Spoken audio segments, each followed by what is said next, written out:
Je suis douée d'une sensibilité absurde. Ce qui érafle les autres me déchire. Cette petite phrase extraite de la correspondance de Gustave Flaubert s'est exprimée en quelques mots ce que les hypersensibles ressentent au quotidien. Si j'ai choisi d'aborder ce sujet avec toi aujourd'hui, ce n'est pas par hasard. Je suis moi-même une hypersensible et au fil des années, j'ai pu me rendre compte que mon hypersensibilité avait joué un rôle majeur dans mes problèmes de poids. Je t'explique pourquoi dans quelques instants et surtout quoi faire pour y remédier. Bienvenue dans le podcast Bichet du bien-être, de la minceur, de la respiration et de la relaxation. Un petit moment qui t'est exclusivement dédié les jeudis et dimanches.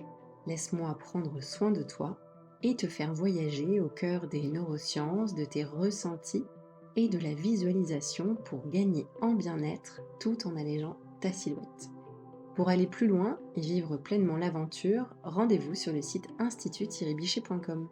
Tu pourras y découvrir nos programmes complets sur la perte de poids. Plus de 20 000 femmes ont déjà été conquises.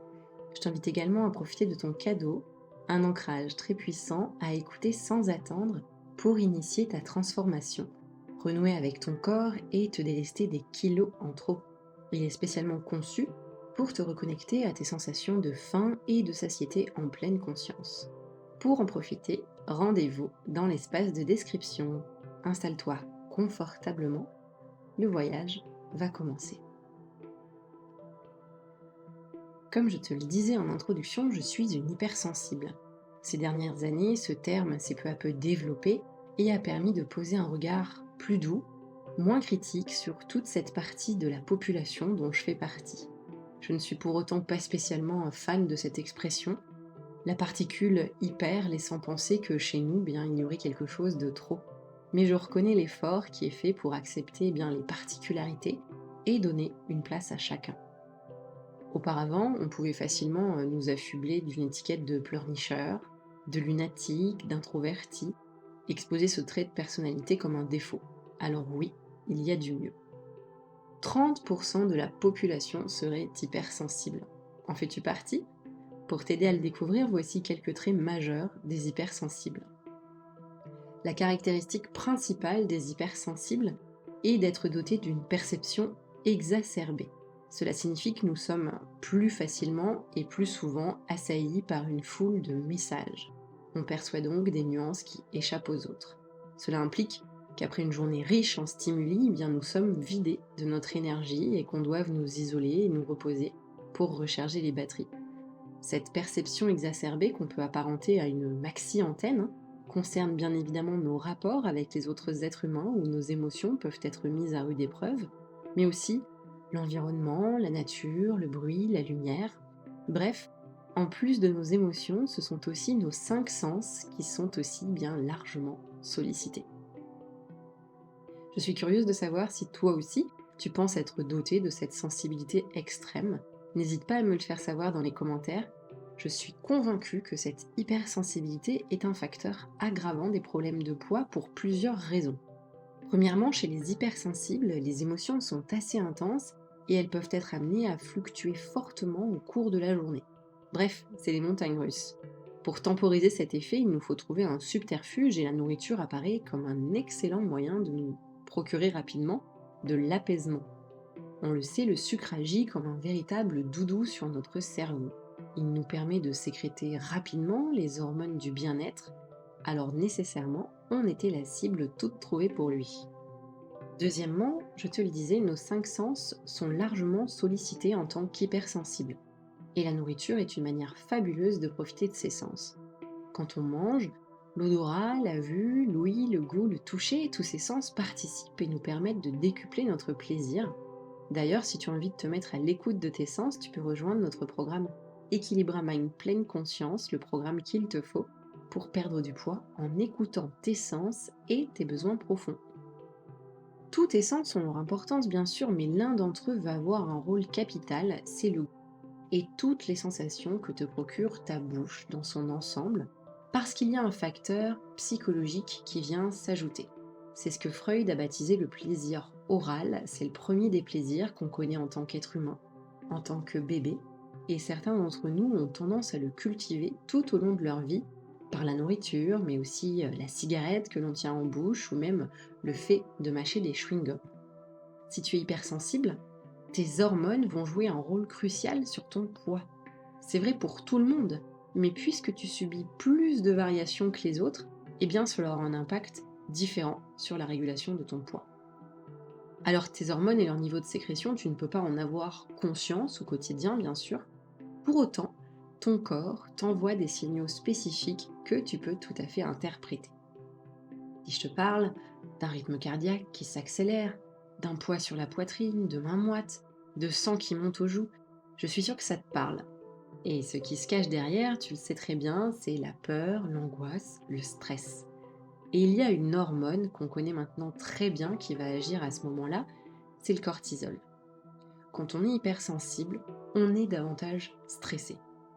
Et le lien est très facile à faire, puisque l'hypersensible, dans sa définition, perçoit plus de stimuli que le reste de la population. Et la définition du stress, c'est de ne pas avoir suffisamment de ressources pour faire face aux demandes, aux attentes, aux stimuli que l'on reçoit. Tu comprends bien que, dit comme ça, les deux étaient quand même faits pour se côtoyer et vivre ensemble. Je terminerai la première partie de ce podcast avec une phrase simple et courte. Le cortisol, qui est donc l'hormone du stress, est une hormone qui fait grossir. Alors je te propose tout de suite d'agir et de réguler l'ensemble de ton système endocrinien et plus particulièrement tes niveaux de cortisol par une méditation créatrice, un court ancrage. Je t'invite à t'installer confortablement. Ferme les yeux. Prends une grande inspiration par le nez et expire par la bouche. Recommence une nouvelle fois. Inspire profondément par le nez et expire par la bouche. Par cette respiration, tu te libères des tensions, des pensées qui envahissent ton esprit. Tu fais le vide dans tous les sens du terme. Tu évacues de ton corps les petites douleurs, les nœuds physiques. C'est comme si ton corps était de plus en plus mou, de plus en plus détendu, comme s'il voulait ne faire qu'un avec la surface sur laquelle tu es installé.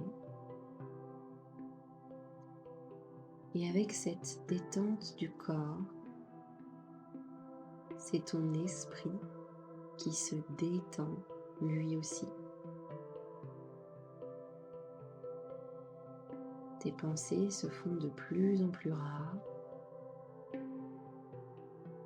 Et si certaines viennent s'imposer à ton esprit, je veux que tu souffles sur elles comme sur un nuage pour que lentement elles s'éloignent pour finir par devenir toutes petites et bientôt même imperceptibles.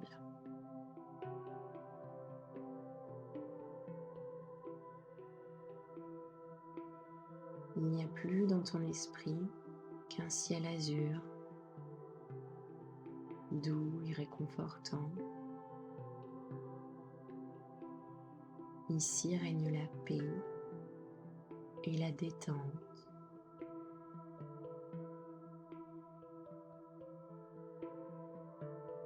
Le calme est maître.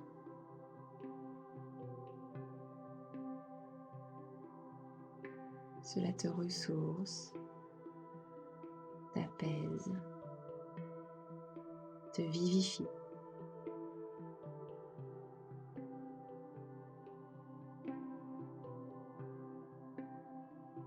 Et bientôt, ce bleu du ciel qui n'était présent que dans ton esprit vient t'envelopper tout entière. Tu flottes dans cette belle lumière bleue. Elle t'entoure de ses bras protecteurs.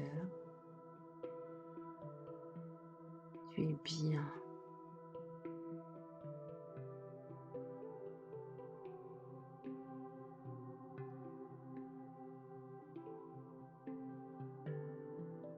Et il n'y a plus maintenant ni passé ni futur. Seul ce moment présent compte. Ce moment hors du temps où tu te ressources. Ton esprit est en paix. Ton corps est en paix. Prends de profondes et amples inspirations. Respire par le nez. Sens ton ventre qui se gonfle à l'inspire et se dégonfle à l'expire.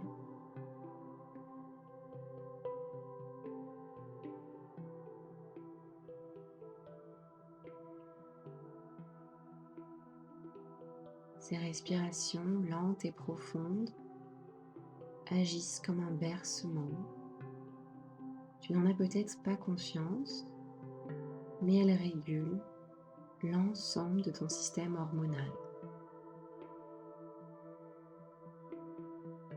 Lorsque tu seras prête, tu pourras petit à petit reprendre contact avec le monde qui t'entoure.